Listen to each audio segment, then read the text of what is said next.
Hare Rama, Rama Rama, Hare Hare. Hare Krishna, Krishna Krishna, Hare Hare. Hare Rama, Rama Rama, Hare Hare. Hare Krishna, Krishna Krishna, Hare Hare. Hare Rama, Rama Rama, Hare Hare. Hare Krishna, Krishna Krishna, Hare Hare. Chapter 19. Sutta Uvacha. Mahipatiस्त्वथ तत्कर्मगर्ह्यं विचिन्तयन्नात्मकृतं सुधुर्मनाः अहो मया नीचमनार्यवत्कृतं निराघसि ब्रह्मणि गूढतेजसि. Sri Sutta Goswami said, while returning home, the king Maharaja Parikshit felt that the act he had committed against the faultless and powerful Brahmana was heinous and uncivilized. Consequently, he was distressed. Dhruvam tato me kruta deva helanad duratyatam vyasanam nati dhirghat tadastu kamam hridya nishkrutaya me yatana kuryam punareva madha.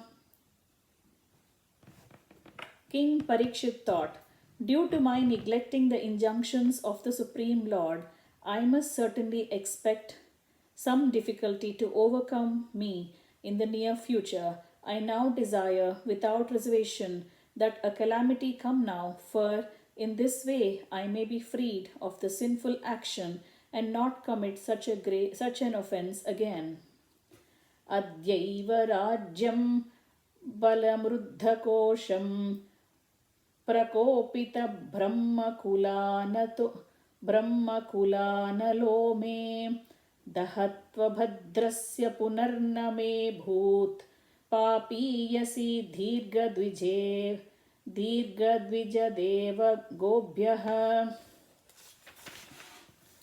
I am uncivilized and sinful due to my neglect of Brahmanical culture, God consciousness, and cow protection. Therefore, I wish that my kingdom, strength, and riches burn up immediately by the fire of the Brahmana's wrath, so that in the future I may not be guided by such inauspicious attitudes. Sachintayan nityamata shrunodhyata mune sutokto nirrutistakshakakyah sasadu mene nicharena takshaka nalam prasaktasya virakti karanam. While the king was thus repenting, he received news of his imminent death, which would be due to the bite of a snake bird, occasioned by the curse spoken by the sage's son. The king accepted this as good news, for it would be the cause of his indifference towards worldly things. Ato vihaye mama mumchalokam vimarshitau heyataya purastat krishnangri seva madhimanyamana upavishat prayamamartyanadhyam. Maharaja Parikshit sat down firmly on the banks of the Ganges to concentrate his mind in Krishna consciousness, rejecting all other practices of self-realization, because transcendental loving service to Krishna is the greatest achievement, superseding all other methods. Yavai lasachri tula si vimishra krishnangri renvabhyadhikam punetri punati lokanubhayatra seshan kastam na seveta marishyamanaha.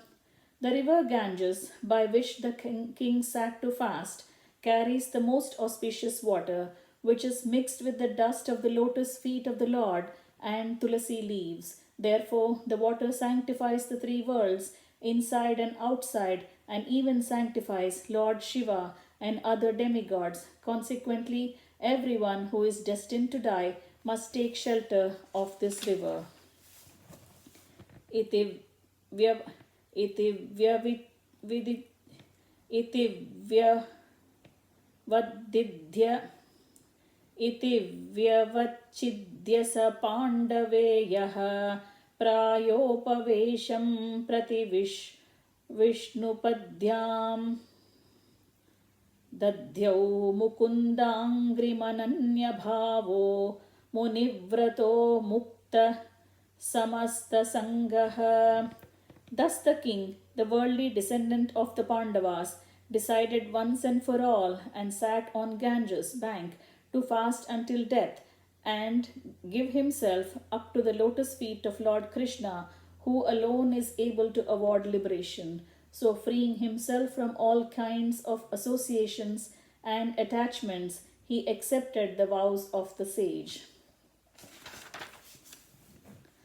तत्रोपजग्मुर्भुवनं Punhana महानुभावा मुनयः सशिष्याः प्रायेण तीर्थाभिगमापदेशैः स्वयं हि तीर्थानि पुनन्ति सन्तः. At that time, all the great minds and thinkers, accompanied by their disciples and sages who would verily sanctify a place of pilgrimage just by their presence, arrived there on the plea of making a pilgrim's journey. अत्रिर्वशिष्ठश्च वनः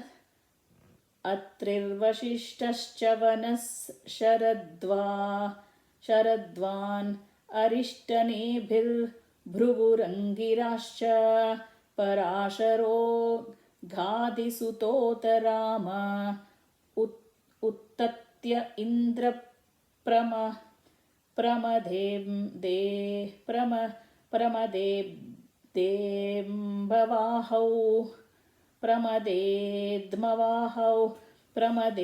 प्रमदेद्मवाहौ मेदातिथिर्देवल आर्ष्टिवेणो भरद्वाजो गौतमः पिप्पलादः मैत्रेय और्वः कवशः कुम्भयोनिर्द्वैपायनो भगवान् नारदश्च. From different parts of the universe, there arrived great sages like Atri, Chavana, Sharadvan, Arishtanemi, Bhrigu, Vashishta, Parashara, Vishwamitra, Angira, Parashurama, Utatya, Indrapramada, Idmavahu, Medatithi, Devala, Arishtisena, Bharadwaja, Gautama, Pippalada, Maitreya, Aurva, Kavasa, Kumbhayoni, Dvaipayana, and the great personality Narada. अन्ये च देवर्षिर्ब्रह्मर्षिवर्या राजर्षिवर्या अरुणाधयश्च नानार्षेयप्रवरान् समेतान् अभ्यर्च राजा शिरसा ववन्धे. There were also many other saintly demigods, kings and special royal orders called Arunadayas, a special rank of Rajarshis from different dynasties of sages. When they all assembled together to meet the Emperor Parikshit, he received them properly and bowed his head to the ground. Sukopavishteshvatateshu bhuyah krutapranamah स्वचिकीर्षितं यत् विज्ञापयामास विविक्तचेता उपस्थितोऽग्रेऽभिगृहीतपाणिः. After all the rishis and others had seated themselves comfortably, the king, humbly standing before them with folded hands, told them of his decision to fast until death. Rajovacha Aho vayam dhanyatama nrupanam mahattamanugrahaniya shilaha Rajñam kulam brahmana pada shauchad Durad visrushtam bhatagarhya karma. The fortunate king said, "Indeed, we are the most grateful of all the kings who are trained to get favors from the great souls. Generally, you sages consider royalty as refuse, to be rejected and left in a distant place." Tasyaiva meghasya paravaresho vyasaktachitasya gruheshvabhikshnam nirvedamulo dvijashaparupo yatra prasakto bhayamashu datte. The Supreme Personality of Godhead, the controller of both the transcendental and the mundane worlds, had graciously overtaken me in the form of a Brahmana's curse. Due to my being too much attached to family life, the Lord, in order to save me, has appeared before me in such a way that only out of fear I will detach myself from the world. Tammopayatam Pratiyantu Vipra Ganga cha Devi Dhrutachittamesho Dvijopasrushta Kuhakastakshako va Dashatvalam Ghayata Vishnugataha. O Brahmanas, just accept me as a completely surrendered soul, and let Mother Ganges, the representative of the Lord, also accept me in that way. For I have already taken the lotus feet of the Lord into my heart. Let the snake bird, or whatever magical thing the Brahmana created, bite me at once. I only desire that you all continue singing the deeds of Lord Vishnu. Punascha bhuyad bhagavatyanante ratih prasanghascha tadashrayeshu mahatsuyam yamupayami srishtim maitrastu sarvatra namo dvijebhyah. Again, offering obeisances unto all you Brahmanas, I pray that if I should again take my birth in the material world, I will have complete attachment to the unlimited Lord Krishna, association with his devotees, and friendly relations with all living beings. Iti smarajadyavasaya yuktaha prachina muleshu kuleshu dhiraha udang mukho dakshina kula aste samudrapatnya swasutanyastabharaha. In perfect self-control, Maharaja Parikshit sat down on a seat of straw with straw roots facing the east, placed on the southern banks of the Ganges, and he himself faced the north. Just previously he had given charge of his kingdom over to his son.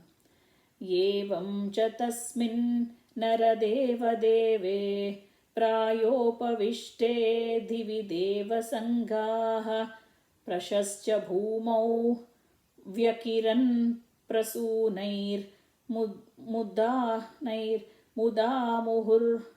mudamuhur dhundu bhayascha neduhu. Thus the king, Maharaja Parikshit, sat to fast until death. All the demigods of the higher planets praised the king's action, and in pleasure continually scattered flowers over the earth and beat celestial drums. Maharshayo vai samupagataye prashascha sadvityanumodamanaha uchuh prajanugrahashilasara yaduttama gunabhirupam. All the great sages who were assembled there also praised the decision of Maharaja Parikshit, and they expressed their approval by saying, "Very good." Naturally, the sages are inclined to do good to common men, for they are all the qualitative powers of the Supreme Lord. Therefore, they were very much pleased to see Maharaja Parikshit, a devotee of the Lord, and they spoke as follows. Nava idam rajarshivarya chitram bhavatsu krishnam samanuvrateshu yedhyasanam rajakiritajustam sadyo juhur bhagavat parshvakamaha. The sages said, O chief of all the saintly kings of the Pandu dynasty, who are strictly in the line of Lord Sri Krishna, it is not at all astonishing that you give up your throne, which is decorated with the helmets of many kings, to achieve eternal association with the personality of Godhead. Sarve vayam tavadihasmaheta kalevaram yavadasau vihaya lokam param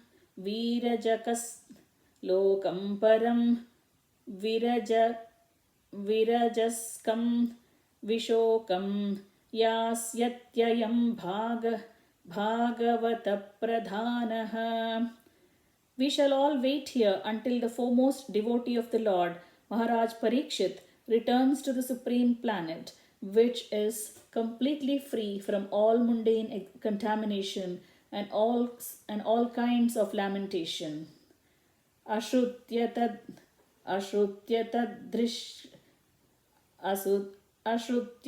drishganavascha parikshita samam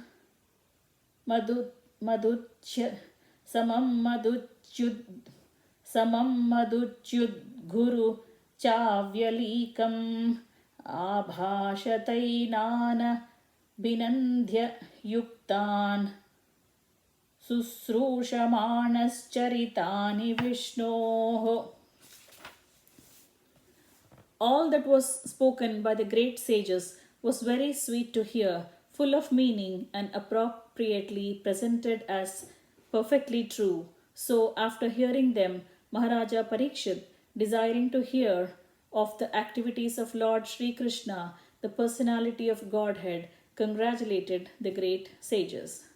Samagata sarvata eva sarve vedayata murtidharastri prushte nehatanamutra cha kaschanartha rutopaраnugraham atmashilam.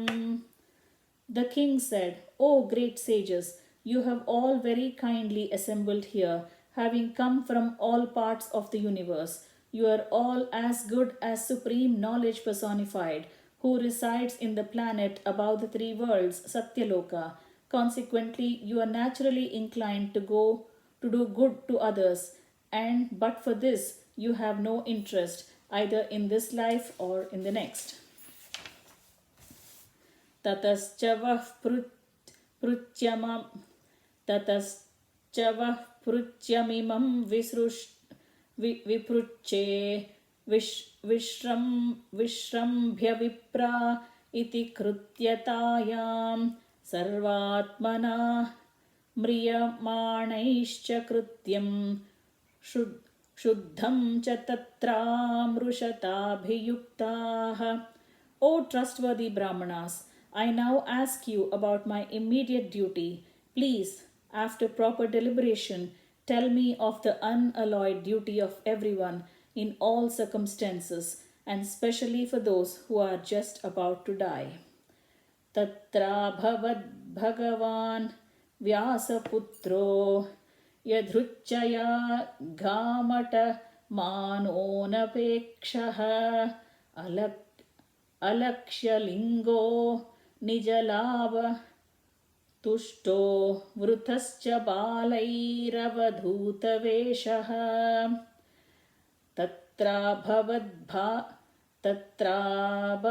bhagavan vyasaputro yadhruchaya ghamata manonapekshaha alakshyalingo nijalabha तुष्टो वृतश्च बालैरवधूतवेषः तत्राभवद्भगवान् व्यासपुत्रो यदृच्छया गामटमानोऽनपेक्षः अलक्ष्यलिङ्गो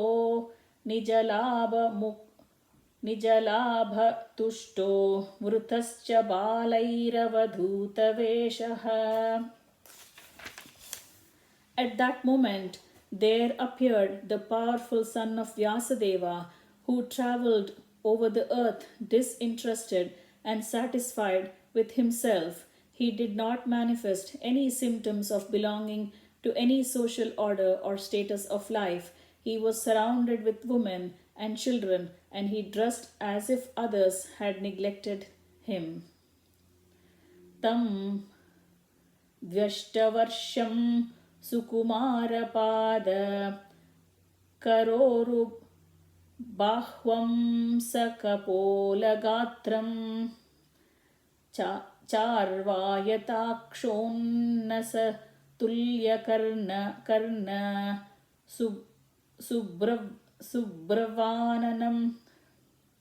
Subruvananam Kambu Sujatakantam.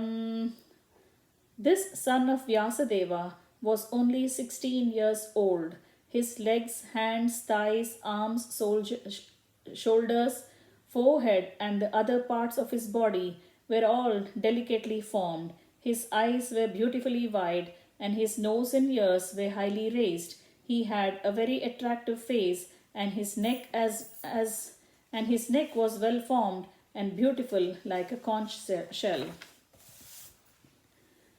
Nirudajatrum prututungachakshas mavartanabhim valivalgudharam cha digambaram vastravikirnakesham pralambabahum swamarottamabham. His collarbone was fleshy, his chest broad and thick, his navel deep, and his abdomen beautifully stripped. His arms were long, and his curly hair was strewn over his beautiful face. He was naked, and the hue of his body reflected that of Lord Krishna.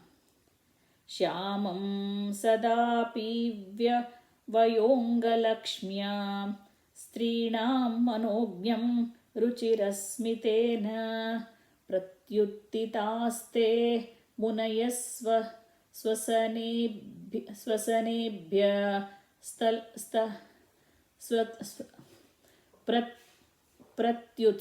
pratyuttitaste munayasva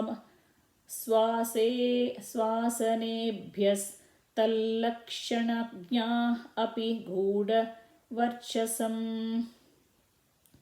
Shyamam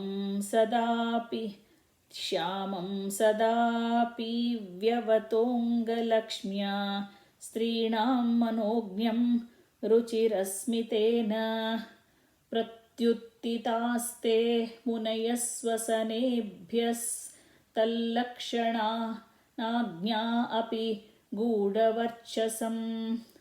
He was blackish and very beautiful due to his youth.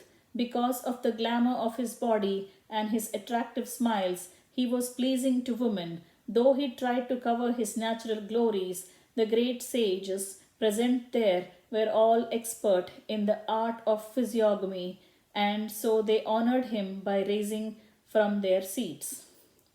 Savishnurato titaya agataya tasmai saparyam shirasa jahara tato nivruttah yavrudha striyorbhaka mahasane sopa vishesha pujitah. Maharaja Parikshit, who is also known as Vishnurata, one who is always protected by Vishnu, bowed his head to receive the chief guest, Sukadeva Gosvami, at the time all the ignorant women and boys ceased following Srila Sukadeva. Receiving respect from all, Sukadeva Goswami took his exalted seat. Sasamvrutastatra mahan mahiyasam brahmarshi rajarshi devarshi sanghaihi vyarochatalam bhagavan yatendur graharkshatarani paritah. Sukadeva Goswami was then surrounded by saintly sages and demigods, just as the moon is surrounded by stars, planets, and other heavenly bodies. His presence was gorgeous, and he was respected by all. Prashantamasina makuntameghasam prashantamasina makuntamedhasam munim nrupo bhagavatobhyupetya pranamya murdhnavahitah kritanjalir natvagira surutayanvapruchyat. The sage Sri Sukadeva Goswami sat perfectly pacified, intelligent, and ready to answer any questions without hesitation. The great devotee Maharaja Parikshit approached him, offered his respects by bowing before him, and politely inquired with sweet words and folded hands. Parikshiduvacha Aho adya vayam brahman satsevyaha kshatra bandavaha krupayatiti rupena bhavadbhistirtakah kritaha. The fortunate King Parikshit said, O Brahmana, by your mercy only you have sanctified us, making us like unto places of pilgrimage, by your presence here as my guest. By your mercy, we who are but unworthy royalty become eligible to serve the devotee. Yesham samsmaranat pumsam sadyah shuddhyanti vai gruhaha kim punardharshanasparshapa padashauchas kim punardharshanasparshapad sauchasanadibihi. Simply by our remembering you, our houses become instantly sanctified, and what to speak of seeing you, touching you, washing your holy feet, and offering you a seat in our home. Samnidhyatte mahayogin Samnidhyatte mahayogin patakani mahantyapi sadhyo nashyanti vai pumsam vishnoriva suretaraha sannidhyayatte mahayogin patakani mahantyapi sadhyo nashyanti vai pumsam vishnoriva suretaraha. Just as the atheist cannot remain in the power of personality of Godhead, so also the invulnerable sins of a man are immediately vanquished by your presence, O saint, O great mystic. Api me Bhagavan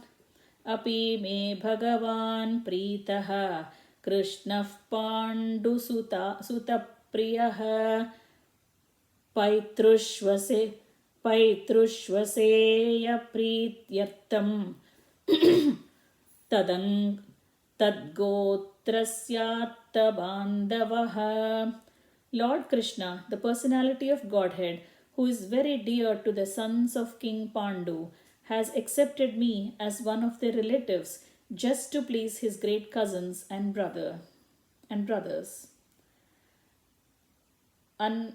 अन्यथा ते व्यक्तगातेर्दर्शनं नः कथं नृणां नितरां म्रियमाणानां संसिद्धस्य वनीयसः.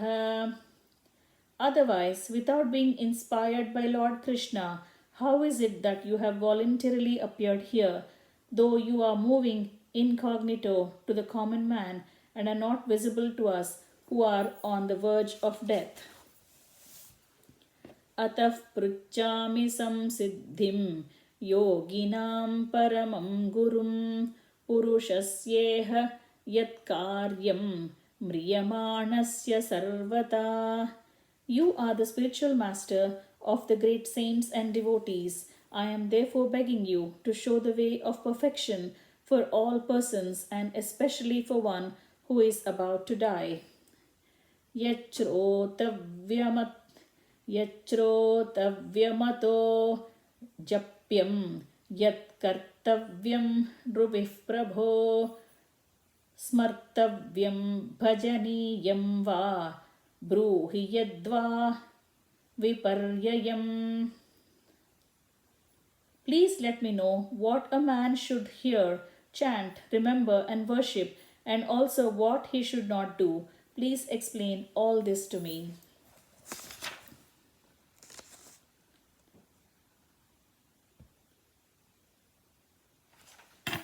Just reading sloka 36 correctly. Anyata te vyakta garter darshanam nah katam nrunam nitaram mriyamananam samsiddhyasya vaniyasah. Text 39. Nunam bhagavato brahman gruheshu gruhamedhinam na lakshyate hyavastanam api godohanam kvachit. O powerful Brahmana, it is said that you hardly stay in the houses of men long enough to milk a cow. Suta uvacha evamabhashitah prushtaha sarajña kshlakshnaya gira pratyabhashata dharmagno bhagavan bhadarayanihi. Sri Sutta Goswami said, the king thus spoke and questioned the sage using sweet language. Then the great and powerful personality, the son of Vyasadeva, who knew the principles of religion, began to reply. Thus ends the chapter, the appearance of Sukadeva Goswami. Hare Rama, Rama Rama, Hare Hare, Hare Krishna, Krishna Krishna, Hare Hare, Hare Rama, Rama Rama, Hare Hare, Hare Krishna, Krishna Krishna, Hare Hare, Hare Rama, Rama Rama, Hare Hare, Hare Krishna, Krishna Krishna, Hare Hare.